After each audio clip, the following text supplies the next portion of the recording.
berjumpa kembali dalam renungan singkat pada hari ini.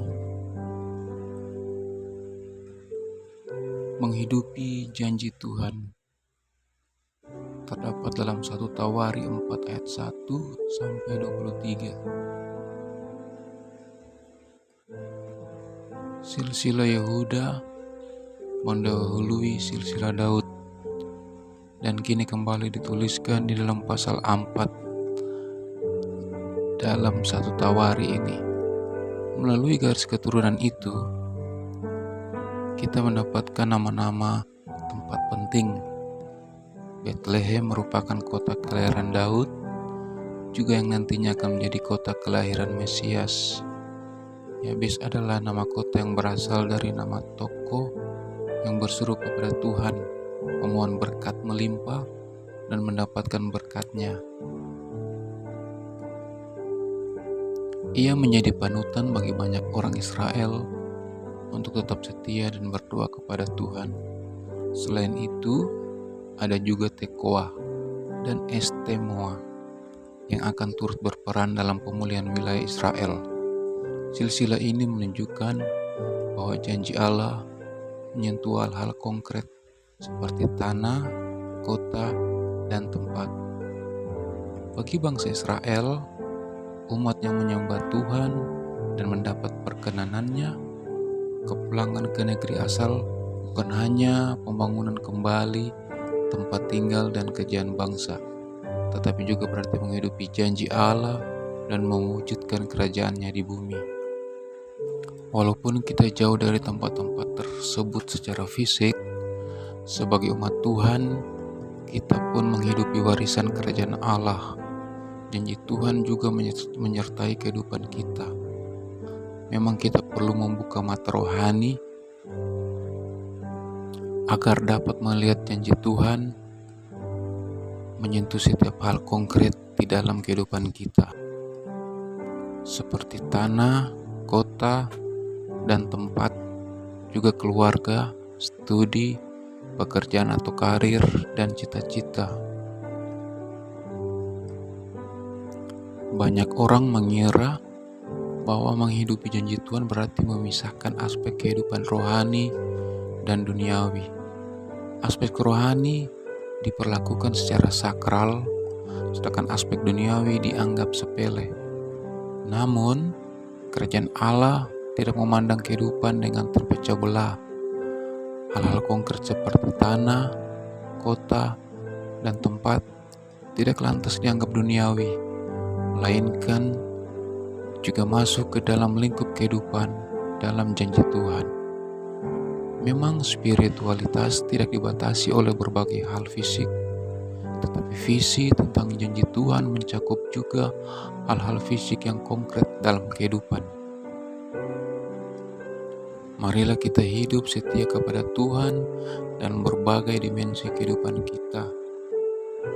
Dalam 1 Tawari 4 ayat 1 sampai 23,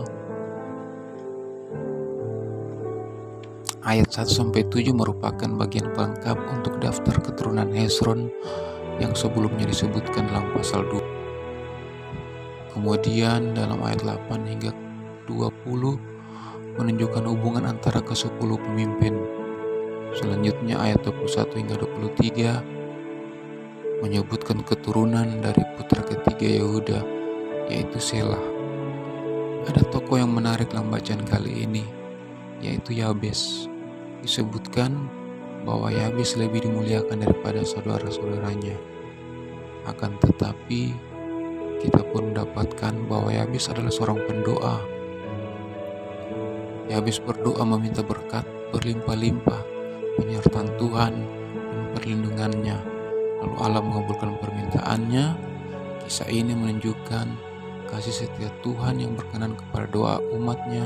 Terlebih lagi Tuhan menepati perjanjian dengan umat-Nya. Apa pesan Allah dalam pembacaan ini? Berdasarkan doa Yabes, doa seperti apa yang berkenan bagi Tuhan? Yabes telah menjadi teladan yang baik bagi bangsa Israel.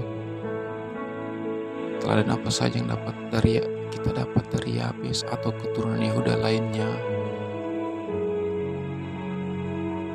Marilah kita mendoakan para orang tua untuk mengajar anak-anaknya dalam cara menghadapi tantangan hidup bersama Tuhan. Fokus pada yang positif. Dalam 1 Tawari 4 ayat 24 hingga 43, salah satu keunikan penulis Tawari adalah menyelipkan pesan dengan melupakan bagian tertentu dari catatan sejarah sebelumnya. Kisah Daud dan Betsheba yang sangat terkenal itu tidak muncul sama sekali dalam catatan Tawari. Pada bagian ini, penulis Tawari kembali menceritakan silsilah Israel dari 1 Tawari 4 hingga 24. Disebutkan tentang 10 suku, namun sedikit tentang suku Sebulon dan suku Dan. Mengapa? Dalam tradisi Israel, suku Dan mendapatkan nama buruk karena terkait kisah penculikan imam dan pencurian patung perak untuk membangun kuil penyembahan mereka sendiri di kota Dan. Ketika menelusuri silsilah Simeon pun, dorongan dari Tawari adalah untuk berfokus pada Yehuda. Dikatakan bahwa keturunan Simeon tidak bertambah banyak seperti keturunan Yehuda.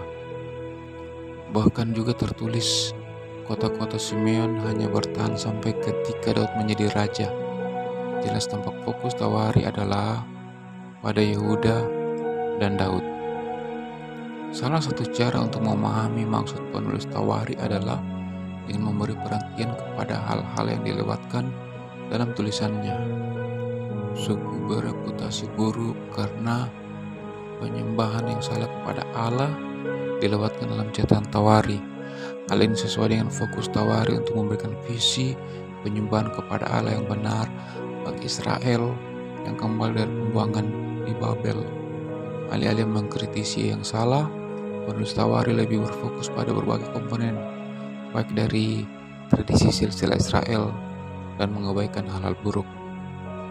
Sering energi kita terserap ketika mengkritisi hal-hal buruk, padahal dengan kerasnya kritik, kita justru terobsesi dengan hal tersebut.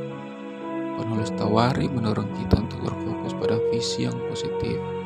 Dengan mengembangkan kebiasaan baik, hal-hal buruk dapat terkikis. Ini mengoreksi pandangan yang salah dan menuntun kita melangkah sesuai kehendak Allah. Mari kita kembangkan kesukaan terhadap kebiasaan baik dalam kesetiaan kita kepada Tuhan. Amin.